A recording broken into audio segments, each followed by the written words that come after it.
성도들은 극심한 고난을 당하고 있습니다. 그들을 위로하면서 사도 베드로가 이 편지를 쓰고 있는데요, 고난을 당할 때에는 그 고난에 매몰되기 쉽습니다. 그래서 그들의 관심을 어디로 돌리는가? 그들이 당한 환난, 핍박과 고난이 아니라 종말로 관심을 돌리고 있는 것입니다. 이 땅에서의 삶이 전부가 아니다라는 뜻인 것입니다. 6절 말씀을 보시면요, 이를 위하여 죽은 자들에게도 복음이 전파되었으니 그랬어요. 죽은 자들에게도 복음이 전파됐다. 이 죽은 자들은 예수를 믿고 죽은 자들을 의미하는 것입니다. 당시의 성도들에게 어떠한 그런 생각들이 있었느냐면요, 예수님이 재림하신다고 하는데 예수님이 재림하시기 전에 죽은 자들은 의미가 없다, 아무 소용이 없다라고 하는 잘못된 사상들이 교회 안에 존재하고 있었습니다. 사도 바울도 그것이 아니라고 가르쳐 주죠.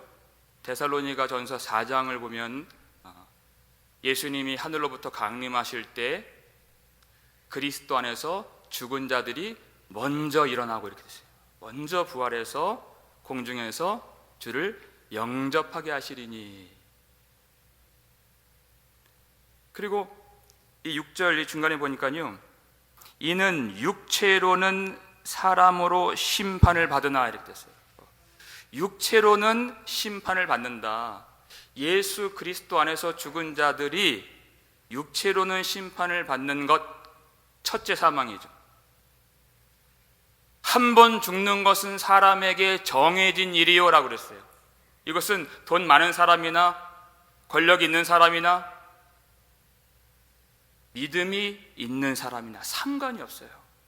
이 죽는 것은 모든 사람에게 일반이고 동일하게 적용되는, 죄로 말미암아 우리 육신이 심판을 받는 이 죽음은 모두가 다 동일하게 받는 그런 첫째 사망의 심판인 것입니다.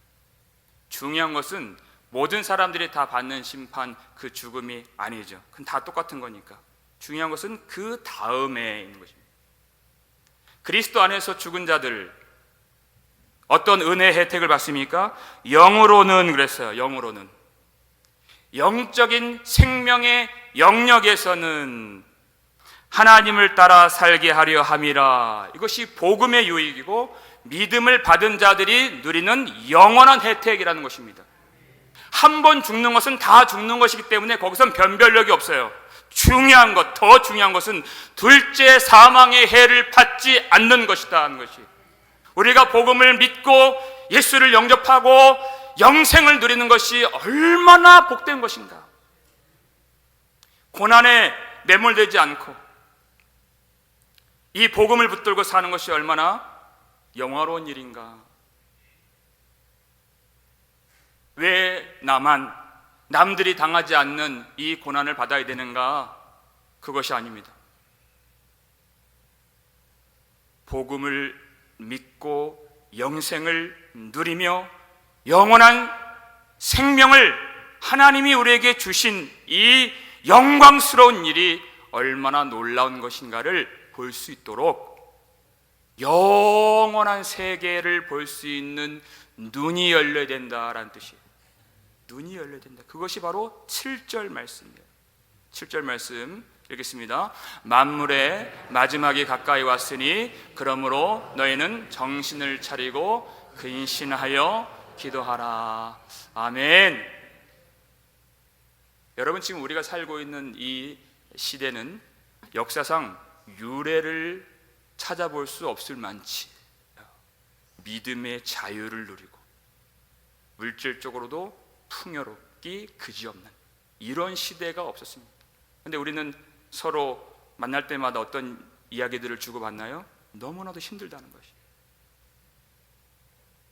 여러분 생각해 보세요. 지금 이렇게 좋은 시대를 만난 우리가 힘들다 그렇게 말한다면요, 우리는 정말 주님 뵐 면목이 없는, 앞서간 믿음의 증인들 앞에 고개를 들 수가 없는 그런 우리일 것입니다. 여러분, 믿음의 선진들이 어떻게 믿음을 지켰는가 성경을 잘 보세요. 다니엘이 다른 신에게, 다른 사람에게 절하고 기도하면 사자굴에 들어가야 하는 그런 시험을 받았습니다. 그가 알았죠? 그 법령의 왕의 도장에 찍힌 것을 알았죠? 그는 목숨을 버리는 일보다 하나님께 나아가 기도하는 그 일을 포기할 수 없었던 것입니다.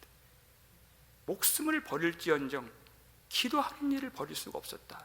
그러한 도전, 그러한 시대, 그러한 세상 속에서의 믿음인 것입니다. 여러분, 성도들에게 세상은 어떤 세상일까요? 참 먹을 것도 많고 볼 것도 많고 좋은 것들이 많은 그런 세상처럼 여러분 보이십니까? 그렇지 않습니다. 성도들에게 세상이란 믿음을 지키며 하나님을 섬기기에 너무나도 어려운, 환난이 많은 그런 세상인 것입니다. 여러분, 그런 성도들에게 주시는 이 말씀, 만물의 마지막이 가까이 왔으니 이것이 위로인 것이에요. 여러분은 어떠한 말씀이, 어떠한 말이 위로가 됩니까? 이 세상에서 남들이 누리지 못하는 것들을 많이 누린다는 것이 위로가 되십니까? 아니면 이 만물의 마지막이 가까이 왔다는 하나님의 말씀에 위로를 받으십니까? 성도는 이 세상에서 위로를 구하는 사람들이 아니라는 것입니다. 우리의 신분은 하늘에 있고 그 하나님의 나라가 가까이 온다는 것이 우리의 위로인 것입니다. 이 세상이 전부가 아닌 것, 이 세상의 삶이 의미가 있는 것은 하나님의 나라를 준비할 수 있기 때문에 값진 것입니다. 성도들의 잔치는 여기서가 아니라 거기에서 이루어지는 것이에요. 누가복음 16장 19절 이하를 보면요, 부자와 나사로 이야기가 나와요. 부자는 날마다 좋은 옷을 입고 날마다 호화롭게 즐기더라 이렇게 됐어요. 날마다 잔치를, 잔치 한번 벌일 때 돈이 얼마나 많이 듭니까? 날마다 잔치를 벌이는 부자입니다. 반면 나사로는, 그는 거지였고 그는 이 병을 갖고 있었고 개들이 와서 그 헌대를 핥는 철저하게 버림받은 인생이었습니다. 근데 중요한 것은 나사로에게만 이름이 있었다는 것입니다.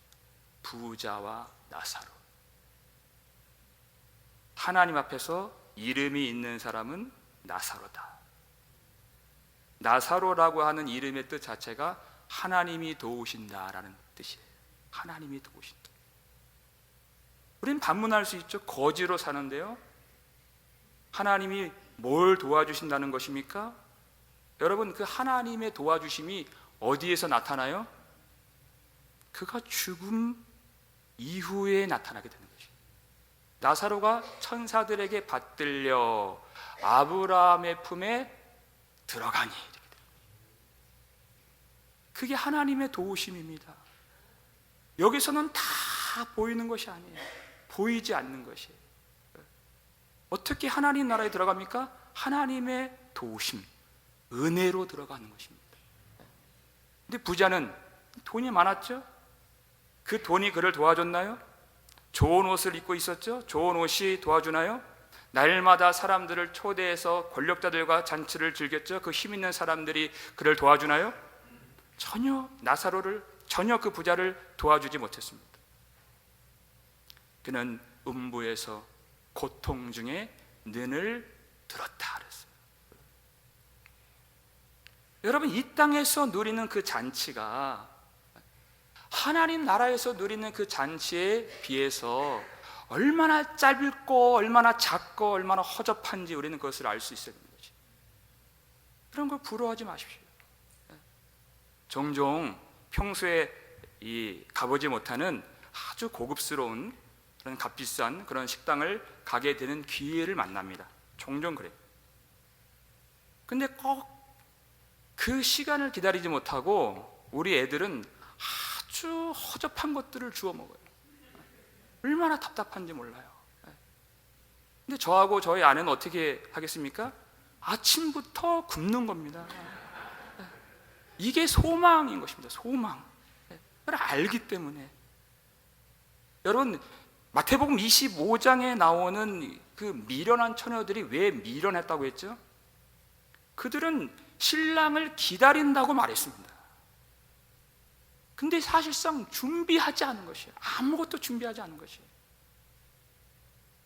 등도 가지고 있었고 주여 주여 그렇게 부르기도 했습니다.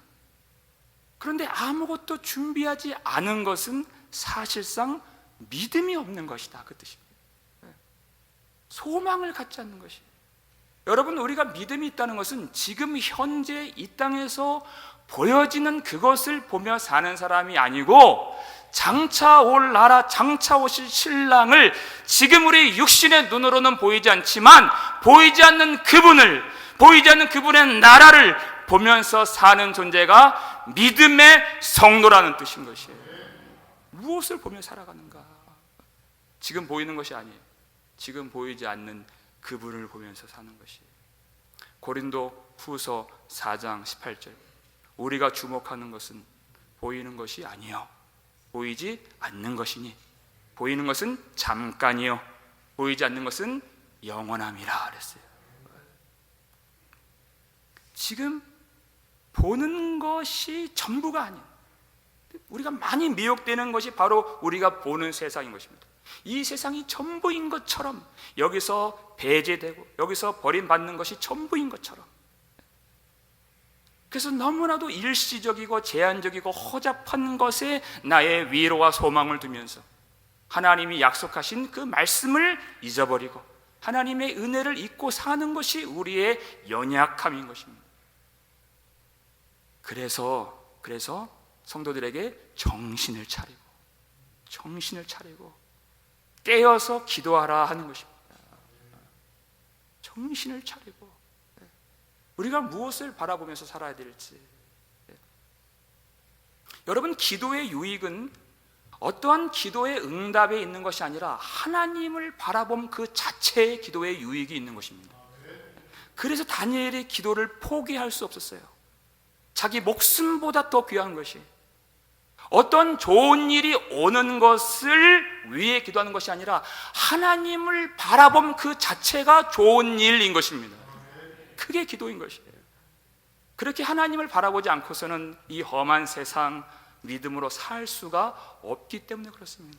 여러분, 이 밤에 우리 구주 예수 그리스도 하나님의 영광을 볼 수 있기를 구하시기를 간절히 축원합니다. 주님의 영광을 보지 못한다면 우리는 그 영광을 따라갈 수가 없어요. 그분을 따라갈 수가 없어요. 여러분, 기도하지 않고서도 부자 될 수 있습니다. 기도하지 않고서도 성공할 수 있습니다. 그러나 기도하지 않고서는 절대 믿음으로 사는 일은 성공할 수 없습니다. 실패할 수밖에 없어요. 믿음으로 살 수 없기 때문에 반드시 기도가 필요한 것입니다. 예수님은 항상 기도하셨습니다. 항상 기도하셨지만 그 십자가 사명 앞에서 하나님의 뜻에 순종하는 그 일 앞에서는 더 깊이, 더 간절하게 땀이 땅에 떨어지는 핏방울이 될 정도로 주님은 기도하셨습니다. 우리가 이 기도가 없다면, 정신을 차리고 기도하지 않는다면 우리는 미혹당할 수밖에 없고 하나님이 기뻐하시는 삶을 살 수가 없는 것입니다. 하나님이 기뻐하시고 하나님이 원하시는, 하나님이 우리에게 요구하시는 그 삶이 무엇인가? 오늘 8절 말씀이 바로 그러한 삶입니다. 8절 말씀 읽겠습니다. 무엇보다도 뜨겁게 서로 사랑할지니 사랑은 허다한 죄를 덮느니라. 아멘. 무엇보다도 뜨겁게 서로 사랑할지니. 교회가 아무리 많은 사역들을 감당하고 많은 사람들이 모여서 예배를 한다 할지라도 뜨겁게 사랑하지 아니하면 그것은 참된 교회일 수 없다. 여러분, 마지막 때의 증거가 무엇입니까? 마태복음 24장 12절 보니까 말세가 될 때 많은 사람의 사랑이 식어지리라. 세상이란 무엇이냐? 사랑이 없는 곳이 세상이다. 사랑이 식어지는 곳이. 사랑의 원천이신 하나님이 없기 때문에 당연히 사랑이 없는 것이. 그러니까 여러분, 세속주의가 무엇일까요? 세속성이라고 하는 것이 무엇일까요? 옛날에는 교회에서 드럼 치고 이러면 안 됐어요. 교회에서 막 박수 치고 이러면 안 됐어요. 교회에 이렇게 막 쓰레빠라고 하는 그 슬리퍼 이런 거 못 신었어요. 그런 걸 세속주의라고 생각했어요. 여러분, 그런 거 다 지키고 다 합당하게 한다 해도 교회에 사랑이 없으면 세상이지 교회가 아니라는 하나님의 말씀인 것입니다. 우리가 예수를 믿는 그 증거가 어디에 있는가? 예수 믿는 그 증거가 무엇인가? 여러분, 말씀을 한번 찾아보겠습니다. 베드로전서 1장 22절 말씀입니다. 베드로전서 1장 22절 말씀 함께 읽겠습니다. 너희가 진리를 순종함으로 너희 영혼을 깨끗하게 하여 거짓이 없이 형제를 사랑하기에 이르렀으니 마음으로 뜨겁게 서로 사랑하라. 아멘. 너희가 진리를 순종함으로, 복음을 믿고 진리를 순종한다, 그 뜻이에요. 그래서 어디에 이르렀습니까? 거짓 없이 형제를 사랑하기에 이르렀으니 라는 것이, 예수님이 십자가에서 흘리신 그 피로 말미암아 우리 모든 죄가 사함받고 용서를 받는다는 복음을 믿고, 그 복음을 믿고 하나님의 자녀가 된 그 증거, 그것이 무엇입니까? 형제를 사랑하기에 이르렀으니에 있는 것이에요. 어떻게 사랑합니까? 거짓 없이. 달리 표현하면 조건 없이. 그 사람이 나에게 어떻게 했는가, 잘했는가, 잘못했는가, 그와 같은 조건이 없이 진실한 사랑, 거짓 없는 사랑으로 그를 사랑하기에 이르렀다면 그가 정말 예수를 믿고 복음에 순종한 하나님의 백성이 되었다라고 하는 것입니다. 거짓 없이 사랑하는 것이. 그 사랑이 어디서 나옵니까? 원래 내가 갖고 있는 사랑이 아니에요. 정말 조건 없이, 거짓 없이 무조건적인 은혜로 나를 사랑하시고 용서하신 구주 예수님께서 내 안에 계시기 때문에, 내 속에서 역사하시는 주님의 사랑으로, 주님이 주신, 주님이 시키신 그 사랑으로 거짓 없이 형제를 사랑한다면 그는 예수를 믿는 사람인 것입니다. 예수를 믿는 증거가 어디에서 나오는가? 여러분, 구원의 확신은 어디에 있습니까? 나는 구원받은 것을 확신합니다 하는 그 말에 있는 것이 아닙니다. 말에 있는 것이 아닙니다. 형제를 진실하게 사랑하는 그 삶에서 구원의 확신이 우리에게 임하게 되는 것입니다. 요한일서 4장 8절 보니까 사랑하지 아니하는 자는 하나님을 알지 못하나니 이는 하나님은 사랑이심이라. 사랑하지 아니하는 자는 하나님을 알지 못한다. 사랑하는 자만이 하나님이 그 속에 거하시고 그의 사랑이 온전하여 지느니라 이렇게 됐어요. 그러니까 형제를 사랑하지 아니하면 구원의 확신을 가질 수가 없는 것입니다. 형제를 사랑하지 않는데도 불구하고 구원의 확신을 갖는다? 그것은 거짓된 확신인 것입니다. 하나님이 성령께서 주신 확신이 결코 될 수 없는 것입니다. 사랑하지 않는 자는 하나님을 모르는 사람이기 때문에, 영생이 없는 사람이기 때문에 그런 것입니다. 그러니까 그 어떤 형제, 나를 미워하고 박해하고 손해를 주고 나를 어렵게 하는 그 형제를 만났을 때, 그런 형제가 존재할 때 내가 정말 구원받은 사람인가를 우리가 확인받을 수 있는 것입니다. 확인받을 수 있는 것이에요. 그때 그 사람을 내가 어떻게 바라보며 어떻게 대하는가에 따라서 내가 예수 그리스도 안에 있는지, 아니면 예수님이 나를 도무지 모른다고 하시는 그런 존재인지가 나타나게 되는 것입니다. 주님이 우리 속에 거하신다면, 주님이 그 영원한 사랑으로 우리 속에서 존재하고 계신다면, 내가 어떤 상처를 받는 것, 그것은 전혀 문제가 되지 않습니다. 무엇이 클까요? 주님이 주신 사랑과 그 작은 사람이 주는 말과 그 상처, 무엇이 더 큰 것입니까? 무엇이 나를 지배합니까? 무엇이 절대적으로 나를 장악하는 힘이 되는 것입니까? 비교할 수가 없는 것이에요.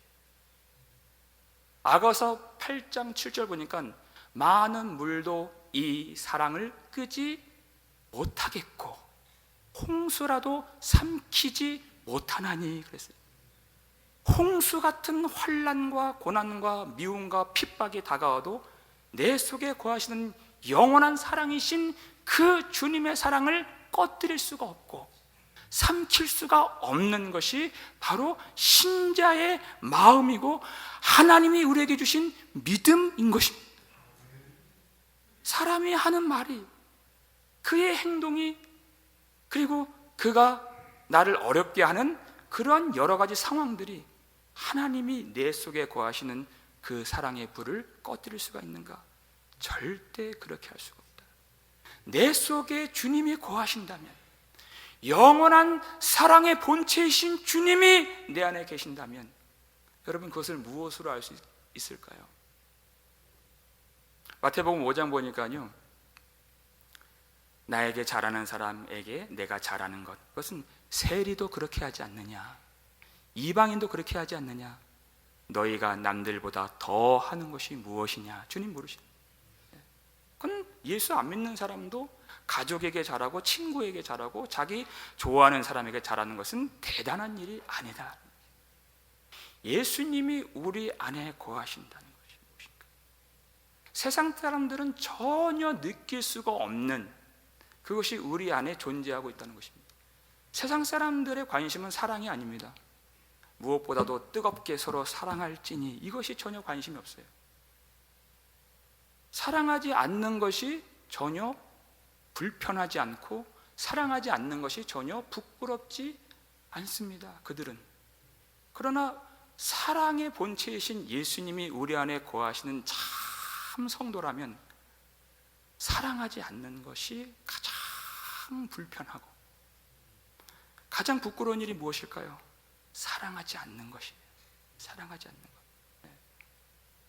네. 돈이 없고 내 생활이 여유치 않고 사람들이 나를 알아주지 않고 그런 것들은 별로 대단하지 않은 것인데, 사랑하지 않고 사랑이 나오지 않는 것이 하나님 앞에서 너무나도 죄송하고 견딜 수가 없는, 마음을 찢지 않을 수가 없는 그러한 상태가 되는 것입니다.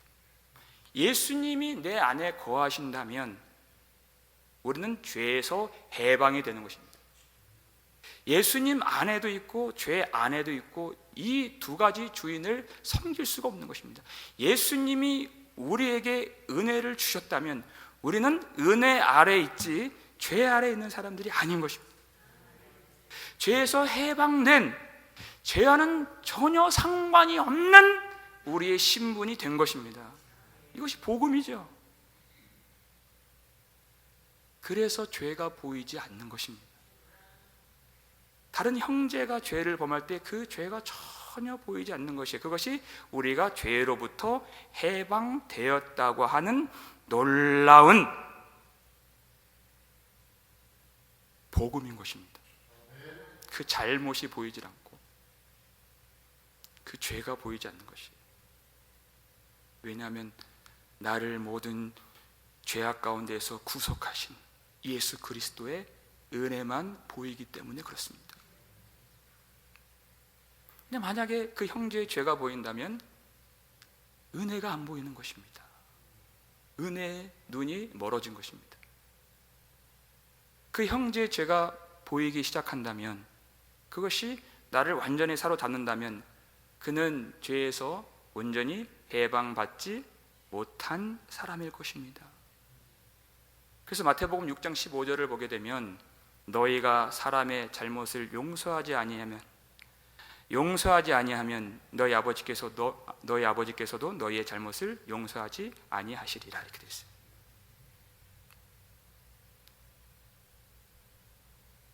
형제가 나를 미워하고 나에게 고통을 가할 때 참된 신자라면 어떤 마음이 들까요?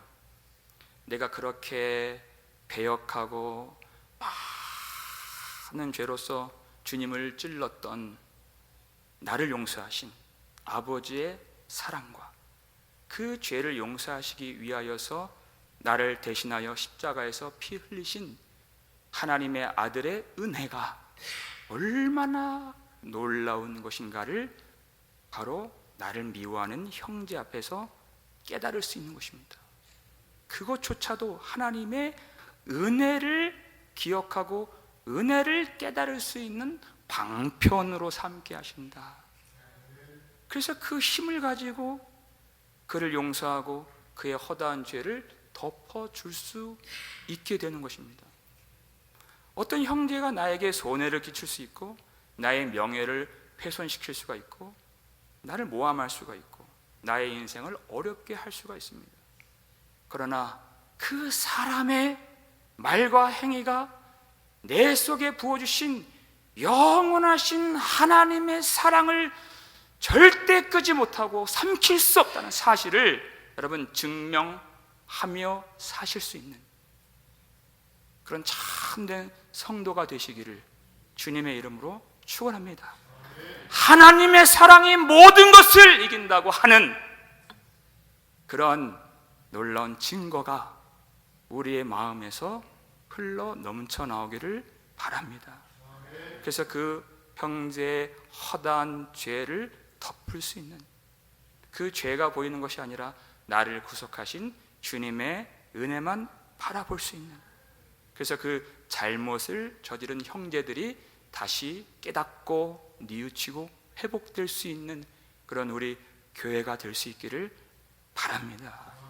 하나님이 우리에게 요구하시고 이 땅 사는 동안 우리가 주님 앞에 내어드려야 될 그 열매는, 그리고 준비할 기름은 바로 서로 뜨겁게 사랑하는 일인 것입니다. 여러분 아멘 하셨어요? 제가 마지막으로 부탁을 드리는 것은 여러분 말을 할 때 이쁘게 하시기를 바랍니다. 이쁘게 좀 말하세요. 네. 여러분 우리는 참 말을 기분 나쁘게 하는 그런 재능이 출중할 때가 있는 사람들인 것입니다. 네. 나 요즘 좋아, 나 요즘 괜찮아, 요즘 살맛나, 그러면 너무 감사하다, 너무 잘됐다, 축하한다, 그러면 될걸. 언제까지 가나 보자. 꼭 그렇게 얘기를 해요 우리가. 여러분 이때 그렇게 하지 않는 것도 중요하지만 이때 우리 실력이 드러나야 된다. 실력. 허다한 죄를 덮는, 그냥 그것을 이렇게 웃으면서 그냥 넘길 수가 있는 넉넉한 마음이 우리 안에 있을 때 예수님이 우리 속에 계신다고 하는 놀라운 사실이 증명되고 확증되고 확인되는 그런 우리의 삶이 될 줄을 믿습니다. 그 사람이 주는 상처에 주목하지 마시고 그건 아무것도 아닌 것입니다. 십자가를 통해서 부어주신 하나님의 놀라운 사랑, 우리 구주의 은혜를 집중하며 바라보시고 그 사랑을 끝까지 붙드시며 의지하시길 바랍니다. 그래서 우리가 뜨겁게 이 마지막 날에 서로 사랑함으로써 세상의 죄악과 세상의 환난과 세상의 모든 고난이 결코 삼키지 못하는 교회, 하나님이 복음으로써 성령으로써 말씀으로써 낳으신 참된 교회임이 증명되는 복된 우리의 삶이 되기를 주님의 이름으로 축원합니다.